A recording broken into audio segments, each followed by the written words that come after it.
जी बिस्मिल्लाहिर्रहमानिर्रहीम अस्सलाम वालेकुम ख़वातीनो हज़रात तुसां दे पे झोक टीवी वसेब दी आवाज़ तुहारी आवाज़ सारी आवाज़ पूरे सराकिस्तान दी आवाज़ बल्कि मुल्तान शरीफ दी आवाज़ ख़वातीनो हज़रात सारा तुहाडे नाल वादा हुंदा है कि असां तुहानूं मिलवेने मुल्क पाकिस्तान दे नामवर लोगां दे नाल गुलकारां दे नाल फनकारां दे नाल अदीबां दे नाल शायरां दे नाल और दानिशवरां दे नाल अज जिहड़ी शख्सियत अज जिहड़ी हस्ती मेरे नाल मौजूद है सारी धरती दा बड़ा खूबसूरत नाम और हकीकतन थोड़े ही अरसे दे विच मौसीकी दी दुनिया दे विच बहुत बड़ा नाम कमाया जनाब वासिफ अली नईमी साहब सारे नाल मौजूद हैं। मैं आप दा शुक्रगुजार हाँ, आप दी मुहब्बतां दा बेहद शुक्रिया कि आपने झोंक को इज्जत बख्शी और झोंक को टाइम दिता।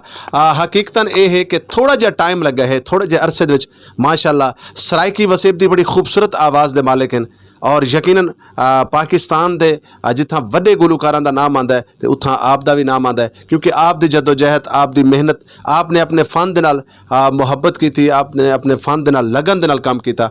आप दे नाल गुफ्तगू करेने आप दे कोल जानदे हैं कि मौसीकी दे नाल जिहड़ा तुहाडा सफ़र है कितने अरसे तो है, तुहानूं किवें शौक लगा और कितने एक सॉन्ग तुहाडे मार्केट च आ चुके हैं और किहड़ा तुहाडा गाना है जिहड़ा मार्केट दे च पॉपुलर थिया। अस्सलाम वालेकुम जी वालेकुम सलाम जनाब, क्या हाल चाल है? तबीयत सेहत मिजाज ठीक है? जी अल्लाह पाक दा रहम जी, तुसा सुनाओ ठीक ही वे? तबीयत से ठीक है अल्लाह दा एहसान वासे भाई ये दसेसो कि मौसीकी दे नाल जिहड़ी तुहाडी जुड़त है कितने अरसे तो है? मौसीकी दी बेसिक जिहड़ी मैं अरसे तो लगा होया माशाअल्लाह 5वीं क्लास या 6वीं क्लास विच मैं पढ़दा मैं ते साडे स्कूल विच प्रिंसीपल करवाने बज़्म अदब ते अपना ते उत्थां वाला मेरे को मिली नगमा गावन दा मौका मिलदा है। आवाज़ को लाइक करे मेरे उस्ताद, स्टूडेंट को भी लाइक करे बट इतों शौक वधदा वधदा वधदा हुण प्रोफेशनल लेवल ते आ गए। अच्छा वासे भाई मैं अक्सर ये डिठा है कि जितने भी तकरीबन अगर असा 50% आखूँ या 75% आखूँ कि जेडे सिंगर हजरात बने या तो स्कूल दे विच नाता पढ़ते हैं या वो स्कूल दे मिनी नगमे पढ़ते हैं या वो सवेर नाल मतलब क्लास लगती है तो क्लास तो पहले तराना पढ़ा वेंदा है वो पढ़ते हैं। तो इस तरीके नाल खास तौर पर मैं समझदा कि साडे सराइकी वसेब दे अक्सरियत जेडे गुलकार हजरात हैं उन्होंने को बचपन तो ही शौक है। क्या ये गल दुरुस्त है? जी जी, पहले शौक होंगे उस तो बाद वाला बंदा प्रोफेशनल आवेंदा जिंदी कारकर्दगी अच्छी होंदी है जको इनकी मीडिया पसंद करेंदी है, आवाम पसंद करेंदी है, पब्लिक पसंद करेंदी है वो उहदे चांस होने लगे आवन दे। प्रोफेशनल गुलकार बनने वास्ते कितने उस्ताद हैं जिन्हां दा सहारे की जरूरत पई है, कितने उस्ताद हैं जिन्हां कोलों फन सीखण की जरूरत पई है? वैसे तो इल्म मौसीकी समंदर है, इहदा कोई फ़न दा मुतालबा कोई नहीं क्योंकि ये है समंदर है। और वैसे तो मेरी नज़र जितने भी मेरे जितने सीनियर हैं मैं सारे दी रिस्पैक्ट करना, सारे मेरे उस्ताद हैं। सब तो पहले जेडे मेरे एक ये स्टैप बाय स्टैप है जिमें प्रेप क्लास, प्राइमरी, मिडल सब तो पहले जेडे मेरे उस्ताद हैं जिन्हां कोल मैं शक्कर रखी शक्कर होंदी है वो हैं अब्दुल रशीद दीवाना साहब। उन्होंने मेरे को एक प्राइमरी लेवल की मौसीकी दी है। उस तो बाद जिस टाइम मैं थोड़े जे 2-4 गाने हैं यूट्यूब पे वाला मैं उस्ताद अपना बासित नईमी साहब उन्होंने को भी शक्कर की है। माशाल्लाह मेरे इस टाइम 2 उस्ताद हैं, एक अब्दुल रशीद दीवाना साहब और बासित नईमी साहब। अक्सर एक गुलकार हजरात होवन या शायर हजरात होवन एक मुहावरा बनाया कि इन्हां को जब तक इश्क नहीं थिंदा, इश्क च नाकामी नहीं थिंदी ते गुलकार नहीं बनते। क्या ये गाल दुरुस्त है? क्योंकि लाले अताउल्ला ने तो ये गाल का इसरार किया है कि वाकई इश्क भी थींदा है। इश्क तो अगर बंदा कामयाब थी वजे तो गुलकार नहीं बन सकता, अगर नाकाम थी तो गुलकार बनता नहीं। मेरी जिंदगी तो कोई लम्हात नहीं है या इश्क वाला, बस सिंगिंग का शौक है। कोई में छोटा मोटा एक्सीडेंट थी हो मतलब जरा कि अगर रस्ते तक ना पहुँच सके वही भी इंसान है। बस बचपन ही तो पता है हर बंदे नाल होंदे ते मेंटली तौर ते जो कोई ऐसा कोई नहीं निज़ाम जिमें इश्क दा होंदा या इश्क दे पारू मैं सिंगिंग की चाहे हाँ मैं कोई शौक ही बड़ा है पिया। मौसीकी आसान है या मुश्किल है? मौसीकी बहुत मुश्किल है जी। मैं 3 फनकारां दा नाम पुछसां, 3 कैटागरियां दे विचों पुछसां कि सब तो पहले दसेसो कि सराइकी गुलकारी दे विच तुहाडे उस्ताद मोहतरम तो हट के किहड़ा ऐसा गुलकार है जिहड़ा तुहाडे दिल ते राज करेंदा है? अल्लाह रिता लूणे वाला माशाल्लाह उन्हां दी गायकी भी अच्छी है और मैं लाइक भी करना उन्हां को। अगर असां गज़ल दा ना गिनो ते गज़ल दी दुनिया दे विच किहड़ा ऐसा सिंगर है जिहड़ा तुहानूं पसंद है? गुलाम अली साहब। अगर असां मतलब इंटरनेशनल लेवल की गाल करूँ, इंटरनेशनल लेवल ते जानी पहचानी आवाज़ केड़ी ऐसी आवाज़ है जिसको तुसां अज भी लाइक करेंदे हो? जी जी बिल्कुल, मैं काफ़ी लाइक करे ना जनाब सारे पाकिस्तान दे सिंगर हैं रहीम शाह, उनको मैं बहुत ज़्यादा लाइक करे ना। माँ मुझको झुला रे झूला, क्या बात है, बड़ी कमाल। और हकीकतन वो भी बड़ी मिठी आवाज़ दा मालिक है। और तुम्हारी थोड़ी जी फोटो कापी भी उन्हें मिलती जुलती है कि थाई तुसा उनके वाला गाना या तो अच्छा ये दसेसो कि पहला पहला केड़ा ऐसा सॉन्ग है डोड़ा माहिया गावना जेड़ा तो गावन का मौका मिला हो प्रॉपर तौर पर प्रोफैशनल लेवल तो पहले या बाद च? जी जी, गुलाम अली साहब दा गीत आया ही, याद याद बस याद रह जाती है।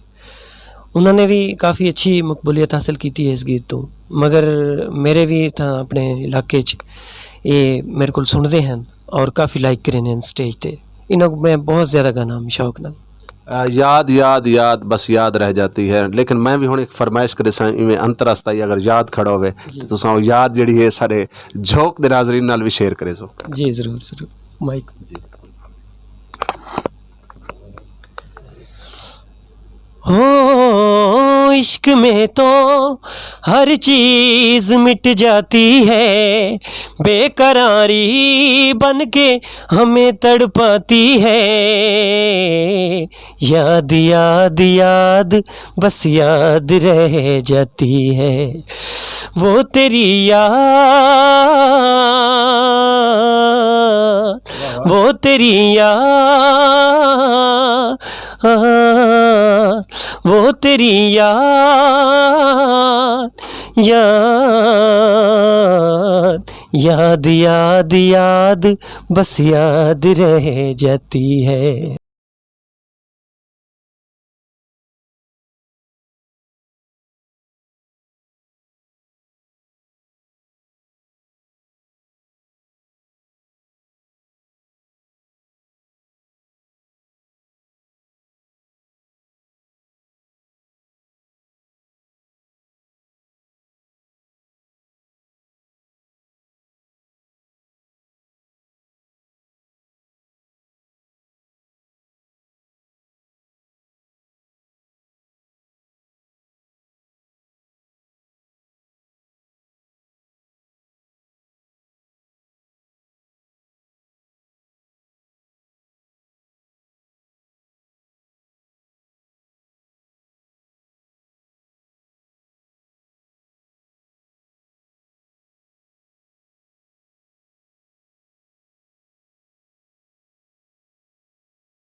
याद रह जाती है। ख़वातीनो हज़रात, जिस इंसान दी मौसीकी दा सिलसिला यादां तो शुरू थिया होवे यकीनन उनदे विच कोई ना कोई याद ज़रूर छुपी हुई सी।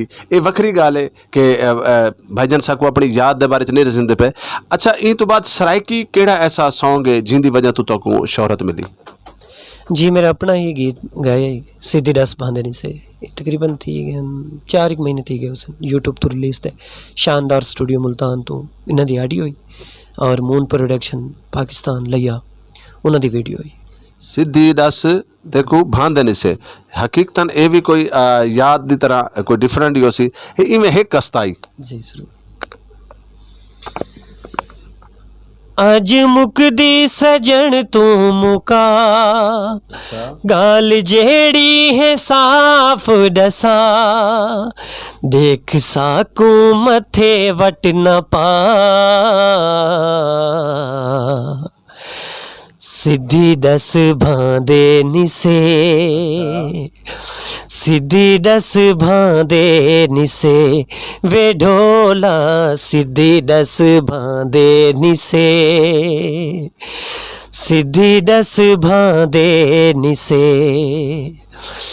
अखियां दे नाल चन अखियां मिलेंदा नहीं, देखण गवारा हुण साकू करेंदा नहीं, जिथा यारी लेंदे तुला, गाल जेड़ी है साफ डसा, नित साकू तुला रे नला, सीधी डस भांदे निसे, सीधी डस भांदे निसे, वे ढोला सीधी डस भांदे निसे, सीधी दस भांदे निसे। क्या बात है, सीधी दस भांदे निसे। अच्छा, वासिफ नां दे जितने भी लोग हैं, वासिफ मलंगी होवे, वासिफ नईमी होवे, मैं डिठा है कि इन्हां को शोहरत बड़ी जल्दी मिलती है। क्या नां दा भी कोई लक है? जी डिठा वही सकते, बिल्कुल हो सकते। अच्छा वासिफ भाई, ये दसो कि एक अच्छा सिंगर बनने वास्ते, कामयाब सिंगर बनने वास्ते केड़ी ऐसी चीज़ है जिंदी ज़रूरत है? पब्लिक नाल ज़्यादा मुहब्बत करो, आपस में मुहब्बत वंडो, प्यार वंडो, बस ये चीज़ है।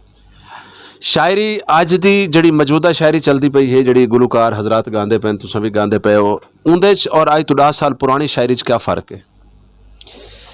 पहली शायरी तो माशाल्लाह सुनी वने तो इंटरनेशनल है, और जितनी भी पहले दी शायरी है उनको एक नवा रंग गिन के नवा रंग गिन के अगर दिता वने तो माशाल्लाह यही टाइम भी नवी लगती है।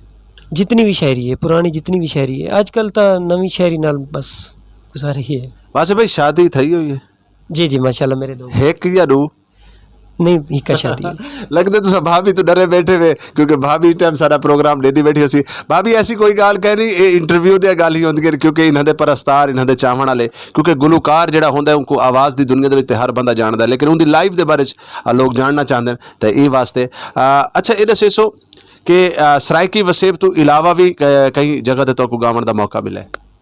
जी जी, लाहौर, फैसलाबाद, सरगोदा, काफ़ी शहर हैं जितना, कराची तक भी अल्हम्दुलिल्लाह गए हैं। मैं प्रोग्राम के आखिर वाले पासे वेंदा पिया, तब्दीली सरकार जरन आई तो इन काफ़ी सारे आर्टिस्टां दे, काफ़ी सारे सिंगरां ने इनको सपोर्ट किया। इमरान खान बेसिक अगर डिठा वजे तो आप भी एक आर्टिस्ट माइंड आदमी है, लेकिन उन टाइम उन्हें फनकारां को बड़े सारे वादे किए, बड़े सारे उन्होंने नाल दावे किए, लेकिन तुसा क्या समझते वे कि वो दावे वो वादे पूरे थे या कहना? नहीं, बिल्कुल भी कोई नहीं थे। आने वाले इलैक्शन जिमें कि इबरार है, लाला अताउल्ला है, बहुत सारे बे भी काफ़ी सारे आर्टिस्ट हैं जिहड़े कि इमरान खान साहब दे नाल उन्होंने सपोर्ट की थी।